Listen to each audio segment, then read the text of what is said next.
Hello, hello. How you doing? We're all.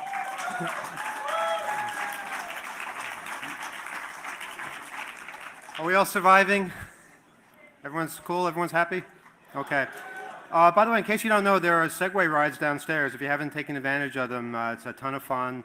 We have Segway guides who will show you how to ride these crazy contraptions and not kill yourselves. That's on the second floor, all kinds of other activities going on. A few minor schedule things to throw you away. Everything's going nice and normally, so just want to tell you of a couple of things that aren't going quite as normally as they should. The panel that was just on now, just wasn't on now actually, fiber optics panel on blue boxing, the return of blue boxing, I guess. That has been rescheduled to 8 o'clock tonight in this room. Now, I know some of you might say, well, where the fuck is Kevin Mitnick? He's supposed to be on 8 o'clock tonight. And you're right, he is. But the last we heard, we've actually been following this story for a couple of days now, Kevin was in Colombia and he got very sick down there and was in a hospital. And we don't believe he's made it back to the States as of yet. So it doesn't look like he's going to be on that panel. There's a slight chance he'll be here tomorrow, but for right now we have to assume that he's still in a hospital in Colombia and hopefully safe in Colombia. We'll keep you updated. Fiber optics blue box panel will be right on after the Hackers in Prison panel, scheduled for 7 o'clock. Also, another scheduling change. Yesterday we had a panel scheduled for 9 o'clock, alienation and engagement over in Area B, and that had to be canceled because an airplane got diverted with the person on it who was supposed to be on that panel. That's going to be taking place at 6 o'clock in Area B in place of the quantum, crypto, and computation talk, which has been canceled due to a power outage in Queens. I shit you not. The city is crumbling all around us. I don't know if anybody has noticed. Don't ask me. I don't know. Okay, that's the minor stuff. Here's something a little bit bigger.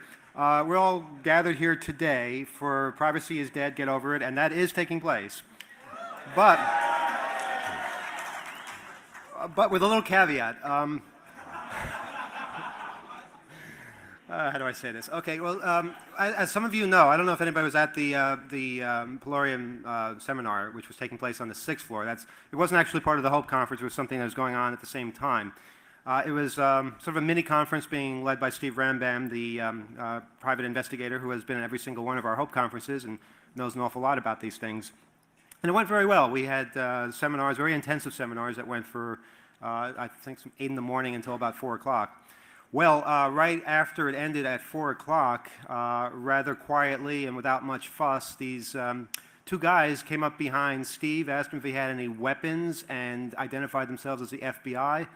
The last thing we saw was Steve being led away in handcuffs. So, yeah, it's. Well, I want to tell you what's going on so that no rumors get started. That's what we know. That's what we know. We're going to try to find out. Of all the people in this place, he's the last person I would expect to get arrested.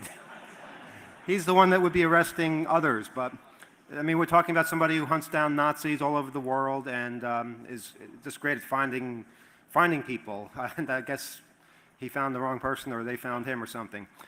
So that's going to obviously affect this panel. We have the people here who are going to be on the panel, and they're fascinating people. They're experts in all sorts of cool things like polygraph machines and databases and things like that. So they're going to tell you their stories and experiences and take your questions. And we're going to find out where Steve is, hopefully get him here somehow, and we'll keep you updated. But in the meantime, I want to introduce Jerry Keenan, Reginald Montgomery, and Kelly Riddle, who will be taking Privacy is Dead. Get over it. Take care.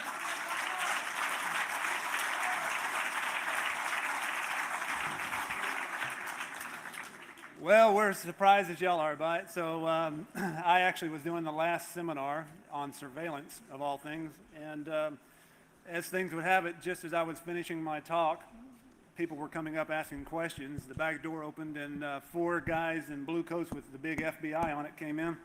And if you know Steve, you know that he is flamboyant. So at first I thought, it's PR, you know. And so I kept on with the questions and everything else, and they asked him to step out in the hallway. placed the handcuffs on him and started to lead him off. And Reggie was there, so he got the attorney's number and Steve's parents' number, and Steve said, "Call him for me." So it ain't no joke. Why? Who knows? You know. I will tell you, Steve and I go way back. Just so you'll know, I am Kelly Riddle, and in your packet, I'm number 77. I'm from San Antonio. I own a private investigation company there. Have about 40 employees that work for me. We do a lot of international work, a lot of everything from pre-employment all the way through bug sweeps, electronic bug sweeps. We do a lot of corporate investigations, just about anything you can do in this particular field. I've written 10 books. Like Steve, I've been on most of the TV shows, et cetera, et cetera.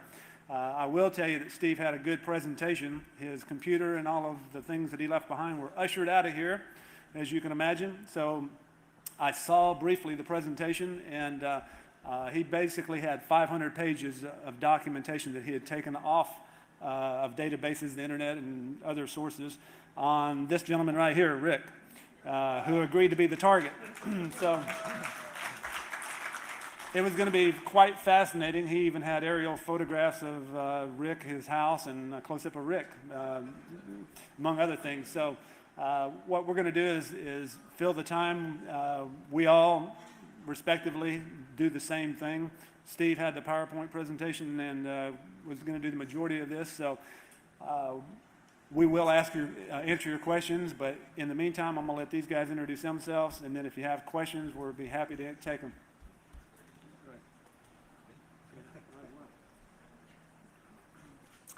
Okay, I'm Jerry Keenan.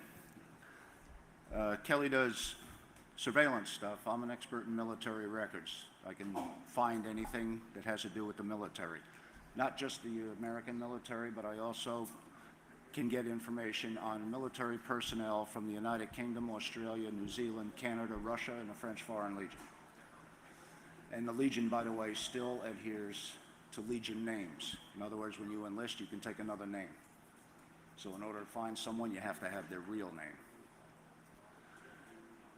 Other than that, I also have known Steve for a while, and I'm just as confused as everybody else. But these things happen. What's the matter? Nobody hear me out there? Oh, okay. Don't want to cover my ugly mug, huh? So that's basically what I will be doing. I'll give you some case histories that I've worked.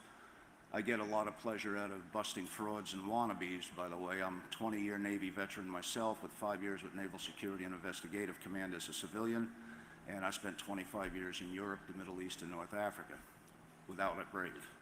That was constant. I did come back here about 20 years ago, so I've been retired for a while. So if anybody has any questions, I'll answer them when we're getting ready to. In the meantime, hand you over to Reggie. Good evening. My name is Reggie Montgomery. I'm a private investigator like these other two gentlemen, and the one they took away in handcuffs. I don't know if that's good right now, but it is. It is what it is. My forte, or one of them, is polygraph and interview. Basically, my practice consists of corporate investigations and criminal defense investigations. So I guess I'll have to talk to Steve soon.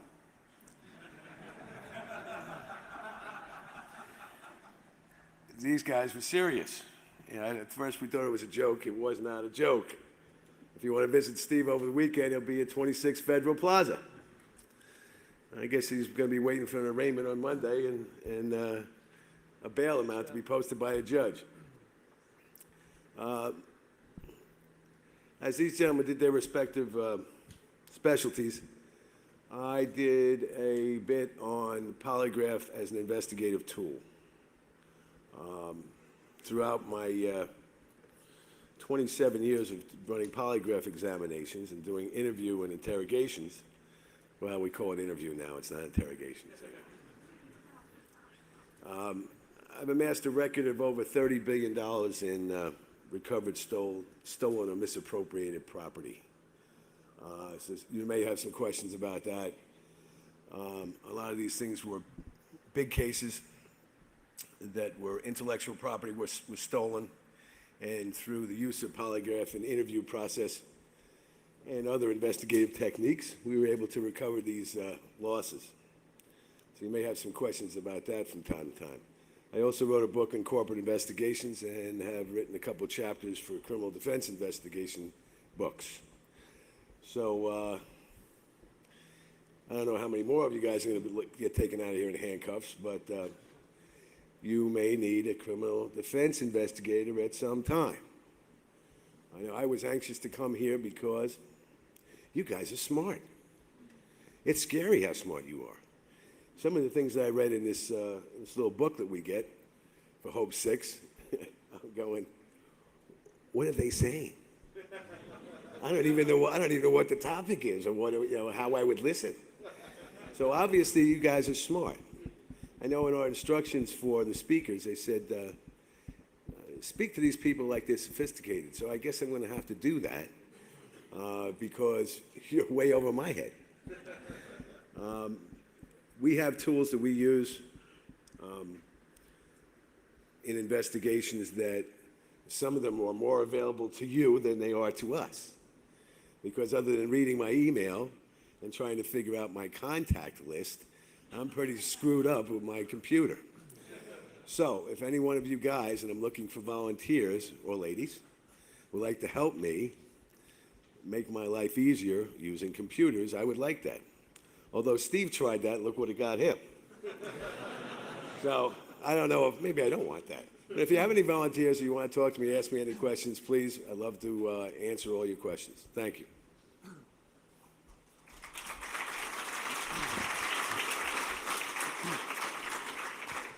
Okay, and with that, if you have any questions, shout them out, but yes. Mike, we have a mic.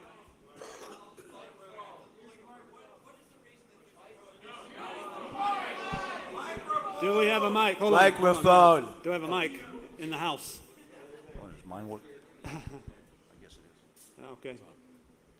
It's my impression that the polygraph tests are only permitted in certain instances. What's the reason it's not permitted in others, and what are those instances where it is or is not permitted? Reg? Well, depends on what you want to use it for. First of all, it's not polygraphy or calligraphy. It's a polygraph exam. And it's allowed in a lot of circumstances. There's not many it isn't allowed in. What, do you have an example? It's just my impression. Actually, that's the biggest misnomer of them all. It is admissible in court. It's admissible under stipulation if you are charged with a crime, which many of us may be at some point in time, and you know you are innocent. You can ask your attorney to have a polygraph exam run of you. I would do that with your own polygraph examiner before you went to the law enforcement examiner. If in fact you are truthful and your polygraph backs that up, you can go to the prosecutor or the prosecuting entity and ask them for what's called a stipulated polygraph. So you're right, it wouldn't be admissible in that situation either. What would happen is if the prosecutor or the district attorney or whoever the prosecutorial arm is agrees to that, and you prove to them that you passed the polygraph, there won't be any charges. The charges will be dropped. So therefore, it's not admitted in that particular situation, but it could be admitted as long as it's stipulated to in a trial at the time. It's my impression that employers, as I am one, is not permitted to routinely do polygraph exams of employees when there's no investigation. That's correct. Okay, what's the reasoning? What would the purpose There was a of law prohibiting passed in that? 1988. It's the Employee Polygraph Protection Act of 1988. That's what I'm getting at. What's the reason for that? The reason for that is politicians got this bill passed, and a president signed it who was under pressure to sign it because if he didn't, he would have been prosecuted for the Contra scandal.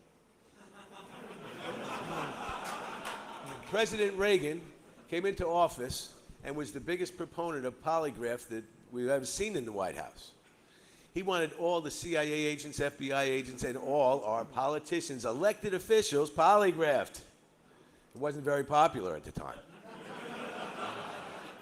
Because the polygraph at that point was in its heyday and was working very well. Through the early 1980s, we had a lot of cases like Tylenol. I did a couple like straight pins in the cheese doodles. Let's see, what was another one? How about porno books in the Cracker Jacks prize system? That was a good one. And in order to eliminate suspects, we used a polygraph. And it's a great way to eliminate suspects. If you have 500 or 600 people in a factory and any one of them had the availability to do one of these things, we could eliminate them very quickly as suspects. So that was in the early 80s. By the mid 80s, when Ollie North was under the gun and swallowing his sword for his president and his country, a guy by the name of Kennedy, I think his name was Ted, who didn't like polygraph very much. Apparently there was a thing in Chappaquiddick and polygraph, and, you know. So what happened was Ted, who was pressured, he didn't come up with this by himself. He rarely does come up with things by himself. He was pressured by big labor, because big labor didn't like polygraphs, because their people were being polygraphed around the country and being fired wholesale for theft and whatever because of polygraph examinations. They come up with this Employee Polygraph Protection Act. And what that act calls for is no more pre-employment or continued employment polygraphs, which is referred to as periodic. In other words, you would come into a factory or to a jewelry store as a classic example. How many diamonds have you stolen since we last polygraphed you? That type of thing. That was eliminated. And the pre-employment polygraph was eliminated, except for, guess who? Government, anything to do with armored cars, security officers, banks, things like that. Those were eliminated, taken out of that bill. So for all intents and purposes, big labor and big Kennedy got his way and pretty much destroyed the polygraph industry. But now the polygraph industry has taken a new turn. What they're using polygraph for is testing for recidivism rates in child molesters and sexual offenders in many states out west. In order to stay out of jail or get out of jail, convicted felons, child molesters, sexual offenders have to take periodic polygraphs. Every month or two, they have to come in and answer questions about their sexual activities for the period before. Thank That's where polygraph's going now. Let me answer that a little bit, because I think in the employment realm, what you're getting at is you can't single out an employee. So in other words, if you've got internal theft going on, and it happens to be in a particular room, you have to investigate everyone that had access to that room before you can start asking them to take a polygraph. And then you have to give them sufficient time. It varies state to state, 42 hours, 72 hours. Give them notice that they're to appear at a certain location for a polygraph, and you give them that time frame in order to seek legal advice. The federal law actually calls for a 48-hour period after they're requested to take a polygraph. Before you can ask anybody to take a polygraph now, and for a specific loss even, you have to interview them and make sure that they're a real possibility and a real suspect before you can even ask them to take a polygraph. They have 48 hours notice at that point, written notice, before you can even polygraph them. They can have their lawyer present, their rabbi, their priest, their wife, their mother, whoever they want, for the pre-test interview. After the pre-test interview, the polygraph examiner and the subject do the test. For the post-test interview, you can have a representative available also. But that's basically how the law works. Thank you. The gentleman wants to know about court's compelling test. I'm sorry? The gentleman wants to know about the court's compelling. Courts can compel tests, and I've been ordered by courts to test people for the judge. The judge wants to know, and they have put in a court order that one party or the other or both have to take polygraph tests regarding a particular question. Thanks again. You recommended, if you're going to volunteer to take a polygraph test, that you get your own examiner and not trust the law enforcement agencies. So the implication I'm sensing here is that there are methods for an examiner to use that will skew the results in the direction that they want them to go. Is that correct? And if so, That is absolutely correct. An could you examiner give some can- examples? The examiner can make the test go either way because it's subjective. This is not, it's somewhat scientific in that the instrumentation we use, a polygraph is no more than a recording device. It records your body functions, your bodily functions, your physiological reactions to questions, to stimuli. If I put a gun to Jerry's head, Jerry's going to react. Whether he moves or not, or he looks like he's reacting to you, his body functions are going to react. I'll probably have to change my underwear. Are there also wide, shall we say, differences of opinion in interpretation of test results? Not for polygraph examiners that are trained and have the education and keep up with their education. In order to even go to polygraph school, you have to have a bachelor's degree. You have to have 5 years investigative experience. It's an 8-week intensive program and a 26-week, what do they call it? OJT? It's really an on-the-job type of thing where you have to do 25 tests within that 6 months that are closely watched by your instructor to make sure you're doing everything properly. And it's quite intensive. The biggest thing in a polygraph test is the polygraph examiner has to psychologically set the subject to make them aware that this works and it will work with them. And that's done in a number of ways. Thank you. Hey, I don't know if this is a real question or more of a topic. When you were talking about investigating people in different armies, soldiers, things like that, I was thinking about the soldiers in Iraq who aren't, belong to a country, that are kind of like the outsourced soldiers that we hear about. Have you gotten into that at all, or have worked on any of those cases? Or You talking about the mercs or? yeah. Well, most of them are former military, and the bulk of them are American and British. Because the Americans and the Brits have the largest private military, well, they don't call them mercenaries anymore, they're now called private military companies.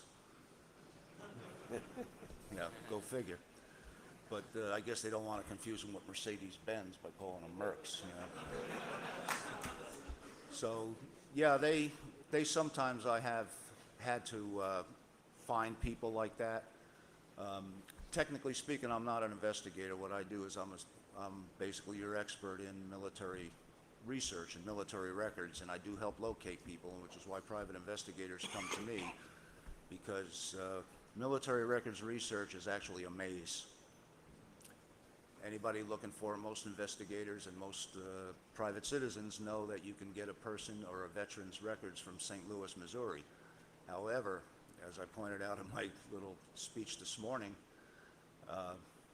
there are over 160 locations in this country where you can find military records, and you're not always going to find what you're looking for in St. Louis. The trick is knowing where they are and how to find them and why they're there.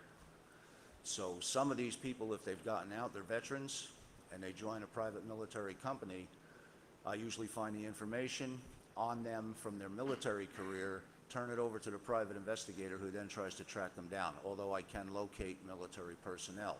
But these private companies, they're not military personnel, they are not under military control. You would have to do an investigation on them, just like you would have to do an investigation on any employee of any private company, because that's what they are. They're employees of private companies. So you have to find an employment search, basically, is what it is. Hi, my question is for Mr. Keenan.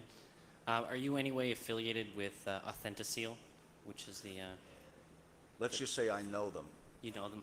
Them and a few other SEALs, and I'm in really tight with the British SAS as well. Perfect. And my next question would be, for someone who's actually interested in private investigation as a further career, what kind of tips could you give someone in the crowd that would be to start out in that sort of career? What kind of education would you start from, or what's a good starting platform? Well, one of the things most people will always tell you is read, read, read. Then take courses, too. I used to teach, even though I'm not a private investigator, for about 11 years, I taught private investigation for the Board of Cooperative Education Services for the state of New York. I'm also a certified security guard instructor for the state. But I never bothered going out to get, you know, my PI license because for a while there, and because the other side of my business is counterterrorism and terrorism research, which, as you might guess, keeps me a little bit busy these days, I just didn't have the time. I could not do any investigative work because, you know, if you're going on surveillance, that's 8 hours that I might be needed somewhere else for something else.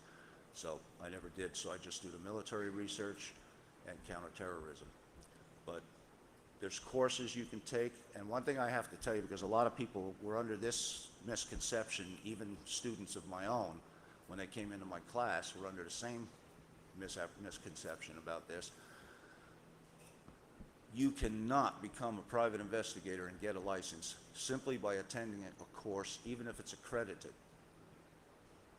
For instance, the state of New York requires 3 years of field service before you can even take the test.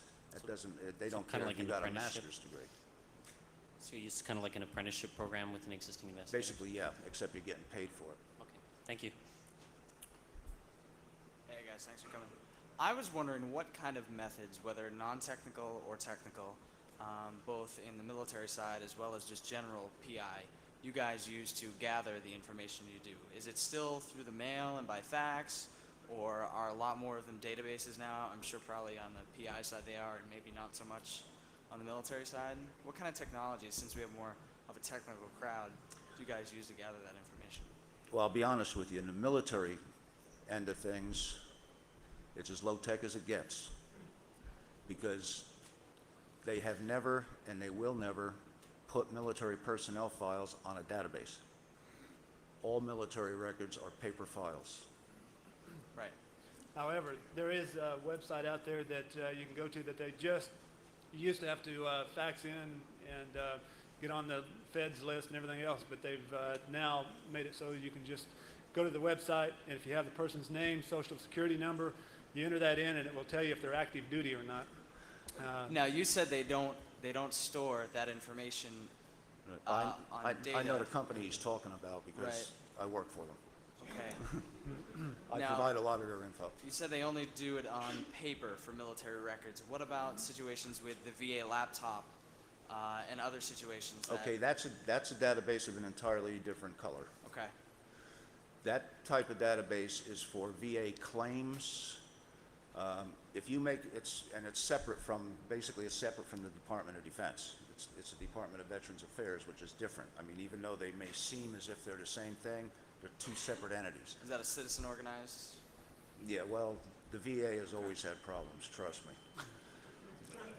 And they have all these names on there because if you make a VA claim, the VA opens a record on you. Obviously, any company like that would, that's handing out any kind of benefits. They want to know who you are and what you're doing and why you're making the claim.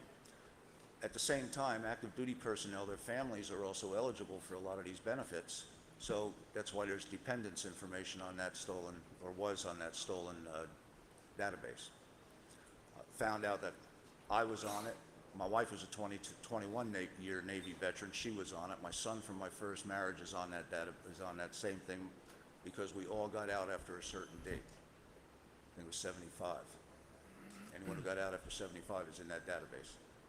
On the PI side, are there more technical databases now, Yes. other than mail? Yeah. Could you describe any, not specifically what the sources are, the companies or anything, Well, but they're- what methods? I mean, is it a database structure? Is it, just a client application that you download? What do you guys use? There's a lot of databases out there that you can use, and sometimes I use them in conjunction with military stuff too when I'm trying to locate somebody.